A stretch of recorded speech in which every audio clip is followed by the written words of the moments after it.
사장에 보면 모세를 택하고 불렀는데 하나님께서 모세를 죽이려고 해요. 왜 죽이려고 하냐면 아들이 할례 받지 않는 것 때문에 죽이려고 하죠. 그 말이 무슨 말이냐면 할례 받지 않았기 때문에 죽이려고 했다는 걸 좀 다르게 이야기해 보면 이렇게 되는 거죠. 모세는 40년간 광야 세월할 때 아들 할례를 안 줬다는 얘기예요. 무슨 얘기냐면 우리가 생각하는 것보다 훨씬 심각한 상태입니다. 불신자로 살았는데요. 정말 하나님 모르는 사람처럼 돼버린 거예요.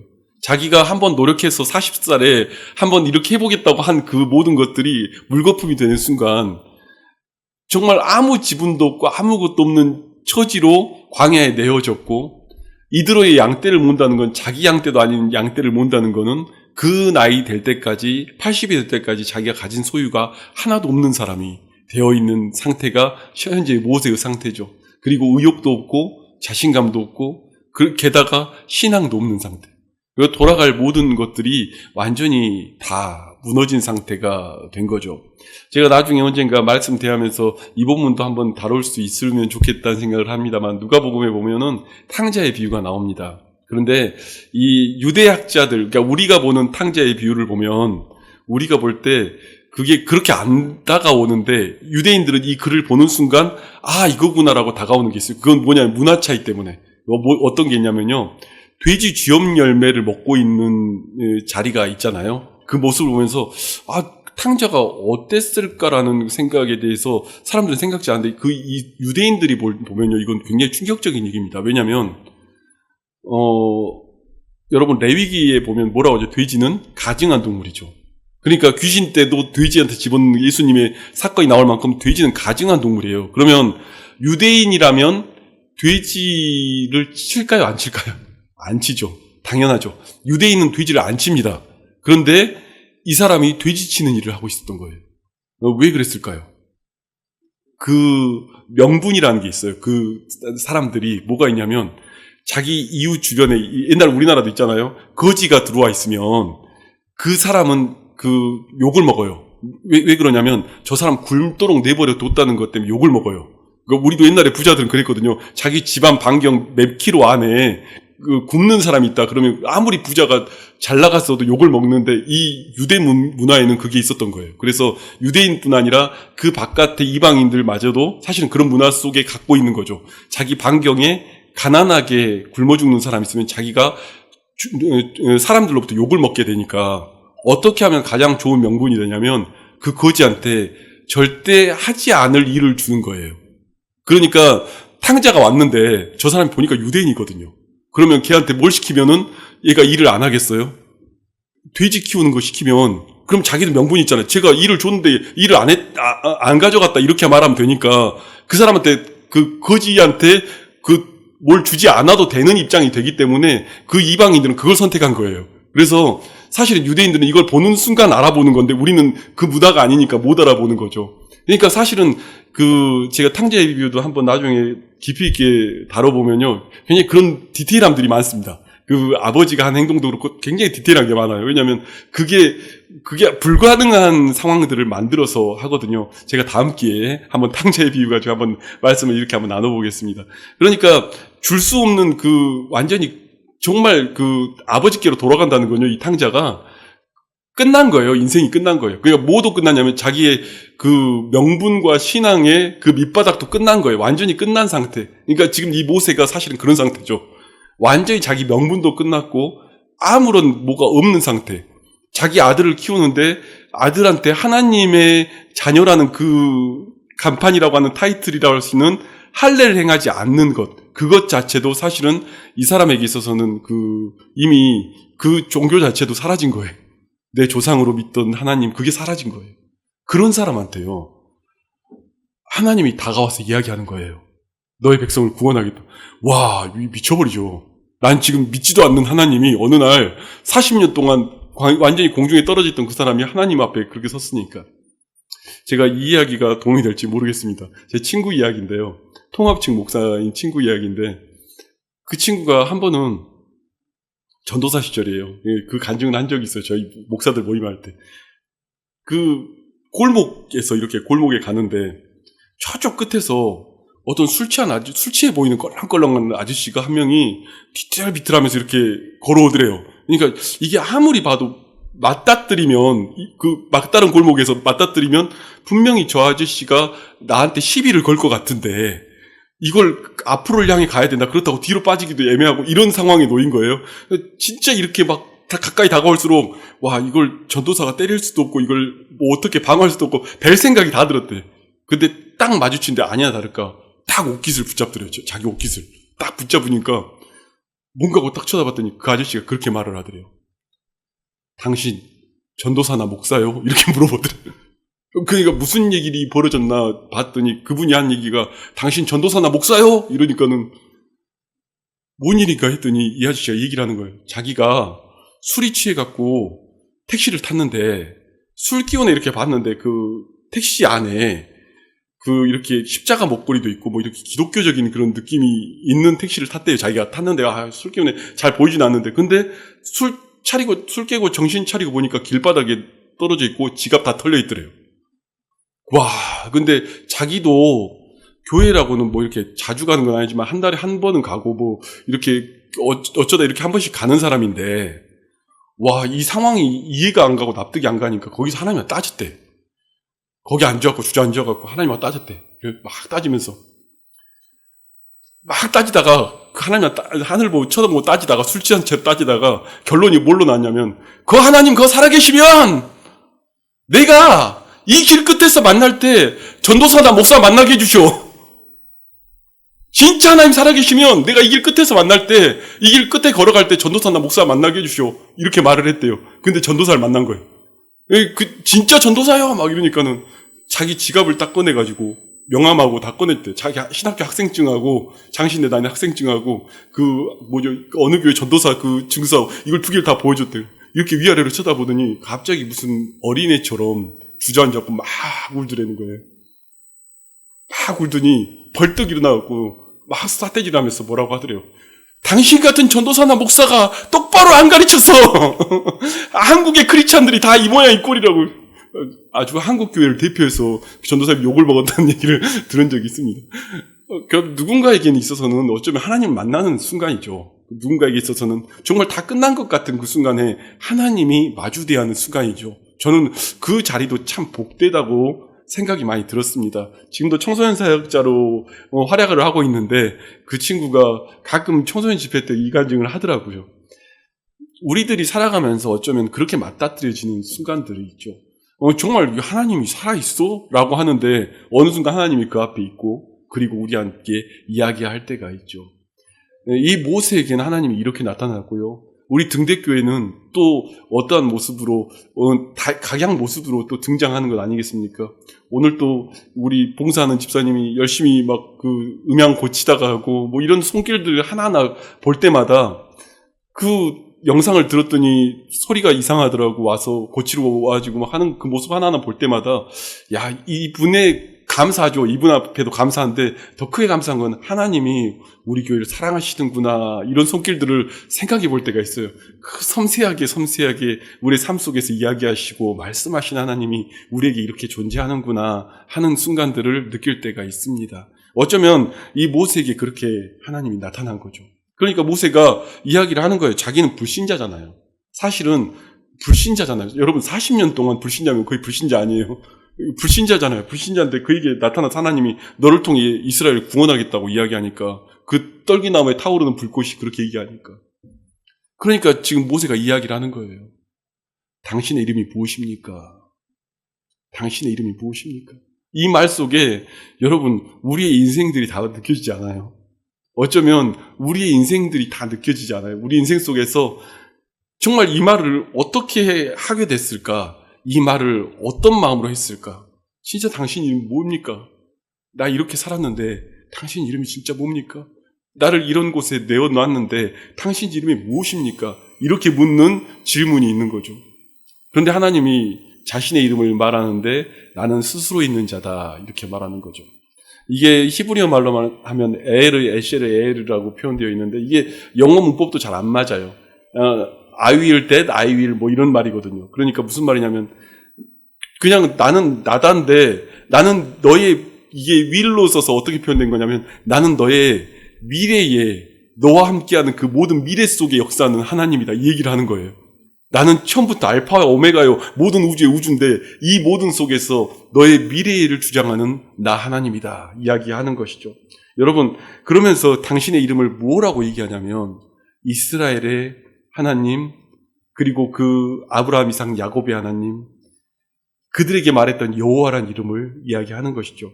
이제 주의가마다 조금씩 다릅니다. 야훼, 여호와, 야대, 별게 다 있습니다. 그런데 사실은 누구도 그 이름을 쉽게 부르지 못하는 상황에서 불러졌던 것 뿐이지, 이 이름의 진짜 의미를 우리가 생각해 본다면 좀 다른 얘기죠. 여러분, 여호와 하나님이라는 이름이 무엇이냐면요. 하늘에 있는 하나님이 아니라, 저 멀리 있는 하나님이 아니라, 내게 능력으로 그냥 역사하는 그 하나님이 아니라 내 경험과 삶 속에 세밀하게 함께하고 계신 하나님이란 말입니다. 내 경험과 삶 속에 세밀하게 함께하고 있는 하나님, 아브라함에게도 그렇게 세밀하게 함께하시면서 이야기하셨던 하나님, 내 인생의 경험과 이 삶 속에서 계속해서 이야기하였던 그 하나님, 그 하나님이 이름을 여호와라고 부르는 거예요. 우리에게는 그러면 여호와란 이름이 무엇일까요? 우리에게 그럼 여호와란 이름이 무엇일까요? 이걸 가지고 사실은 신학으로 계속 이야기되면 논쟁하는 부분도 있습니다만은 제가 오늘 그냥 답을 한번 내려보려고 그래요. 여러분, 구약 시대에 여호와란 이름이 그 경험과 삶 속에서 일하는 하나님이었다면 신약에서는 어떤 단어로 우리가 대체하면서 볼 수 있을까요? 생각나는 단어가 있습니까? 신약에 꽤 많은 말들이 있잖아요. 나의 삶과 나의 경험 속에 나에게 이야기하는 그 하나님. 신약은 뭐냐면요. 로마서에 나와 있는 것처럼 아버지가 되는 거예요. 여호와라는 이름의 사실 신약적인 대체는 그분이 저 멀리 있는 그냥 그 하나님이 아니라 내가 아버지라고 부를 수 있는 하나님이 되는 거죠. 그래서 주기도문에도 그 모든 곳에도 등장하는, 그리고 로마서에 등장하는 아버지라는 그 고백이 무슨 고백이냐면 내 삶 속에, 내 경험 속에, 내 인생 속에 섬세하게 일하시는 하나님, 그리고 내가 경험한 하나님을 이야기하는 거예요. 가끔 신학적인 이야기 나누다 보면은 이 부분 갖고 논쟁하는 분들도 있습니다. 와, 경험적인 하나님. 물론 역사신학에 이걸 가지고 이단이 되는 그런 단체들도 있습니다. 그렇지만 제가 오늘 여러분에게 말씀드릴 것은 이건 성경학적으로 바라보면 내 아버지라고 불리우는 그 하나님, 그리고 내가 나의 아버지라고 부르면서 내 삶 속에 경험되어지는 그 하나님이 오늘 여호와란 이름이라고요. 오늘 출애굽기에 모세에게 이렇게 이야기하는 거예요. I will 하면서 나는 스스로 있는 자다 하면서 너가 이제부터 행할 그 모든 하나님의 기사와 기적과 이적, 그 모든 속에 개입하며 일하고 있는 그 하나님이 바로 나이고 그 경험되어진 그 하나님이 바로 나이다. 너가 이제껏 그 고생 속에서 하나님을 찾으며 헤맸던 그 시간만큼 이제 이 남은 시간 동안 오늘 내가 내 삶 속에서 세밀하게 경험하며 세밀하게 일하며 세밀하게 말씀하시는 하나님. 제가 이걸 볼 때마다 무슨 생각이 드냐면 이 영원한 칭호라고 하며 영원한 이름이라고 말하는 이 이야기들 볼 때마다 무슨 생각이 드냐면 이 말씀을 묵상할 때마다 또 인생을 살고 살 때마다 이 여호와라는 이름이 다르게 보이는 거예요. 다르게 불려지는 거예요. 예전에는 그랬죠. 난 하나님 일을 위해서, 주님 위해서 열심히 살아서 막 어떻게든 난 엄청난 일과 엄청난 기적을 이루겠습니다. 하나님 나를 사용하여 주시고 막 정말 많은 영혼들을 구원하고 그런데요, 여러분, 어느 날 보니 그것이 중요한 게 아니라 내가 하나님을 아버지라고 부를 수 있다는 그 사실이 더 중요하더라고요. 그 하나님한테 아버지라고 부르고 오늘도 경험하고 그분과 교제하며 이야기 나누며 그분 가운데서 계속해서 대화를 나누며 살아가는 것. 그리고 오늘 그 시간들 앞에서 주님 앞에 서 있는 자리가 더 중요하더라고요. 이제 80년 동안 너는 그 세월을 살았지만 이제 남은 그 모든 인생의 세월 동안 나는 너랑 함께하며 너랑 동행하며 너와 일하며 그 모든 일들 속에 어마어마한 놀라운 일들 이루실 그 하나님이 오늘 모세에게 선언하며 이야기하는 거예요. 여러분, 가끔 그런 얘기 하죠. 저희 아이도 있지만 저희 아이가 예를 들어 아이들이 부모한테 너무 떼쓰고 말 안 듣고 난리치는 이유는 뭐냐면은 그 아이들이 결코 버림받지 않는다는 확신을 갖기 때문에 하는 짓이라고. 근데 그게 신앙 아닙니까? 어떻게 보면 결코 버림받지 않을 거라는 확신을 가지니까 떼쓰고 난리치고 뭐 고집부리고 다 하죠. 만약에 버릴 수도 있다라는 생각하면 그러겠습니까? 버릴 리가 없다는 확신을 갖고 있으니까 그걸 구원이라고 하죠. 그런데 어느 날 우리 부모님이 나 때문에 고생이 많구나라는 생각을 하면 그걸 뭐라고 하죠? 성화라고 하는 거죠. 우리 부모님이 나 때문에 참 눈물도 많이 흘리고 힘드셨겠구나. 그걸 깨닫는 순간 그걸 성화라고 하는 거지. 그 자식 낳아본 부모들이 그 마음 알잖아요. 그때쯤 돼서 아는 거지. 그 전에는 그렇지 못하지 않습니까? 어느 날 모세가 그 모든 시간들 앞에 걸어가면서 하나님과 관계에서 그 과정 속에서 이 하나님을 배우며 알아가는 거죠. 이 하나님을 배우며 알면서 내 인생 속에서 세밀하게 역사하신 하나님. 내 모든 과정 하나하나가 하나님의 은혜였구나. 내 모든 과정에 나는 몰랐는데 그 순간순간 속에 세밀하게 일하시면서 내 삶 속에서 역사하셨구나. 그것이 보이는 것이죠. 그래서 그분 앞에 우리가 아버지라고 부르며 이야기하는 것이죠. 이젠 그분 앞고 우리가 그 관계로서 고백을 하는 거예요. 참 오늘 좋습니다. 왜 좋냐면 제가 어떻게 보면 그 젊은 층 앞에 설교할 때는 이걸 디테일하게 설명을 해야 돼요. 어떻게든 설명을 해야 되는데 안 되는 표현으로 굉장히 열심히 설명을 하게 되는데 이게 설명을 안 해도 다 알아들으신 듯한 느낌이라 너무 좋습니다. 우리가 다 그렇잖아요. 아버지를 어떻게 다 이해합니까? 우리 하나님을 어떻게 다 이해합니까? 그런데 우리가 확신하기는 우리 하나님은 우리가 대화하기를 원하면 그분은 만나러 오시고 찾아오시고 그분이 우리 가운데 거하시며 또 그 삶 속에 인생의 경험들 속에 이야기하신 하나님들이 있더라고요. 제가 젊은 층들 사역도 해본 적이 있고 이제 연세 있는 분들 사역을 해본 적도 있어요. 그런데요, 참 무서운 것 같아요. 경험을 가지고 있는 분들의 이야기들 들어보면 참 무서운 것 같아요. 하나님을 체험한 사람들은요, 환난과 핍박과 어떤 것들이 주어져도요, 흔들리지 않는 것들을 봐요. 왜냐하면 그 하나님이 분명히 살아계신 게 믿어지니까.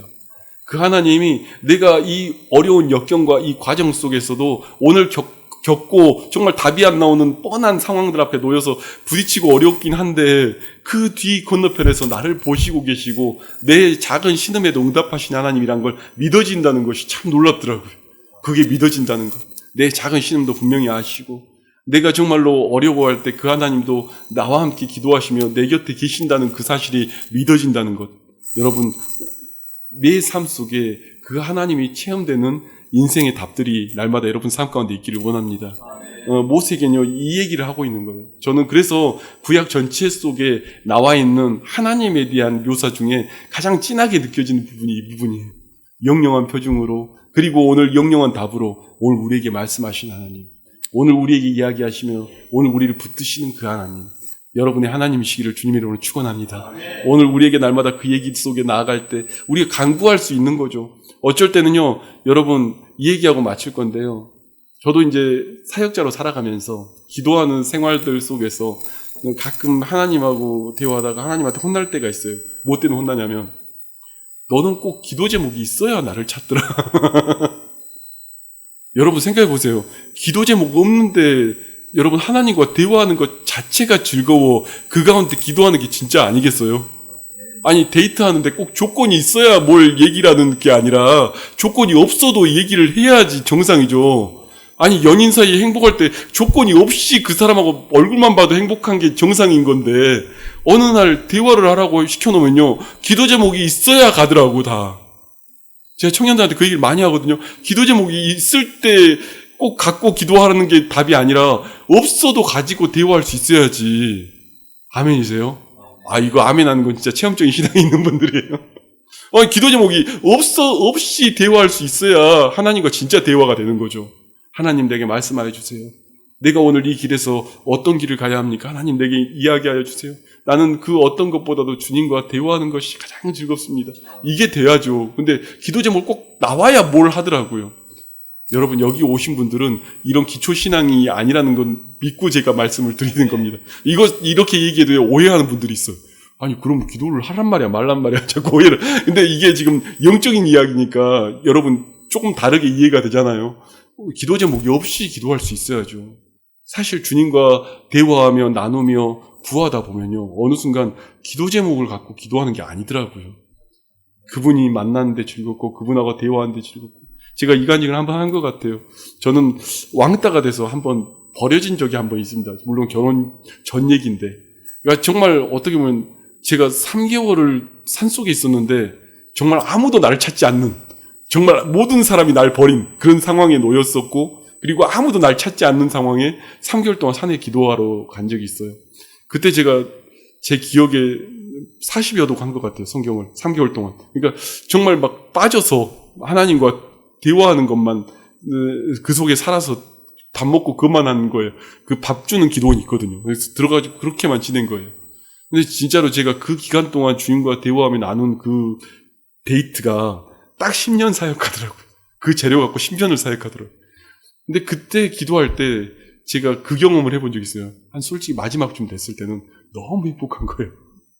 뭐 딴 사람 찾지도 않고 주님과만 대화를 하는데 마치 이런 것 같아. 하루 종일 데이트를 했는데 돌아가는데 주님이 이렇게 붙잡고 저한테 얘기하는 거예요. 내일 또 와. 내일 또 와. 이 데이트 자체가 너무 즐거워지니까 그 기도가 그게 뭐 이렇게 의무감이 하는 게 아니라, 그러니까 나중에 그 정도쯤 되니까요. 와, 여기가 좋사오니 진짜 좋습니다. 나 진짜 안 내려가고 여기 살겠습니다. 그때 내려가라고 하더라고요. 여기 다 됐으니까 너 내려가라고. 근데 내려가니까 사역의 장이 열리는 거예요.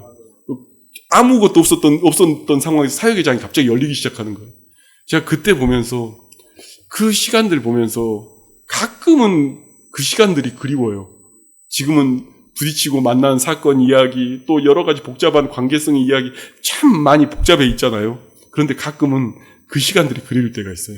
아, 주님과 하루 종일 놀았는데, 하루 종일 노는데도 왜 그렇게 할 말이 많고, 그 양반은 왜 이렇게 말이 많은지 계속 듣고 이야기하고 나누고 대화하는지. 죄송합니다. 제가 조금 더 혼자 흥분해가지고 영적인 부분 이야기를 조금 더 나눴습니다. 그런데 그 순간 속에 들어가면서 느꼈던 바들이 많아요. 가끔은 인생 살면서 가장 즐거웠던 순간 중에 몇 컷 안 되는 그 기간이 저는 그 시간도 포함되어 있어요. 누가 봐도 다 거지인데 아무것도 없고 뭐 지금 호주머니에 1,000원짜리 하나도 없는 그런 시절에 그 가운데 섰는데 하나님하고 하루 종일 대화하는 그 순간이 뭐 바꿔놓을 수가 없는 그 순간이었죠. 여러분, 제가 좀 다른 얘기를 좀 나눴지만 우리들의 인생 속에서 사실 주님이 어느 날 다가와서 이 얘기들을 나눌 때, 그리고 이 과정 속에 들어갈 때 얼마나 그 안에서 주님의 풍성함을 느끼겠습니까? 그리고 어찌 보면 우리의 인생 속에 그 만난 주님이 우리의 삶을 주장하고 이야기하실 때가 있죠. 그때 전 느꼈어요. 기도 제목이 꼭 있어서 기도하고 나오는 수준이 있고, 기도 제목이 없지만 내가 당신을 만나기 위해서 매번 시간을 내서 찾아가는 그 기도가 있구나. 그리고 그 시간을 내서 기도하는데 그 기도가 끝나지도 않고 끊이지도 않고 그분 만나서 계속 나누고 있는 그 응답의 이야기들이 있구나. 그 힘으로 한 10년 사역한 것 같아요. 사실 우리가 살아가면서 그 공간 가운데 들어가고 그때 바라봤던 하나님의 이야기들이 달리 보이는 것이죠. 여러분, 하나님의 영적인 권능 중요하죠. 그러나 인격적으로 우리에게 다가오신 그 주님이 오늘 우리에게 말씀하실 때 그 가운데 대화하며 고백하는 자리에 나아갈 수 있길 바랍니다. 우리 자녀들도 얘기하잖아요. 뭐 사주세요, 뭐 달라고. 이거는 누구나 하죠.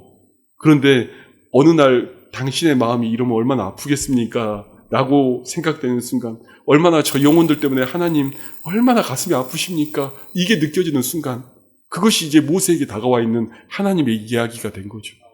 난 뭐 필요합니다. 나를 권능으로 사용해 주세요. 이렇게 말했던 40년 전의 이야기가 아니라, 하나님, 내가 이제 주님과 참 교제가 이루어져 하나님의 것들을 바라보기를 원합니다. 하나님의 아파하는 자리에 내가 가기를 원하고, 하나님의 눈물 흘린 그곳에 내 눈물이 흐르기를 원하고, 주님이 무릎 꿇는 자리에 내가 무릎 꿇기를 원합니다. 그 은혜가 오늘 저와 여러분 가운데 있기를 축원합니다. 우리 시간 기도하시는데, 여러분 이 시간 기도할 때 주님과 한번 대화를 나누며 함께 교제하는 그 시간 가운데 가기를 원합니다. 하나님, 우리가 맨날 필요하기 때문에 주님을 찾습니다. 이 불쌍한 영혼을 주님 용서하여 주시고, 오늘 하나님을 깊이 있게 만나는 주의 시간 되기를 원합니다. 아버지가 되어주셨어. 참 아버지가 되어주셨어. 우리의 작은 탄식에도 응답하시며 하나님께서 날마다 대화하시는 그 응답 가운데 오늘 우리가 머리 숙이며 기도하러 나아가길 원합니다. 함께 기도하겠습니다.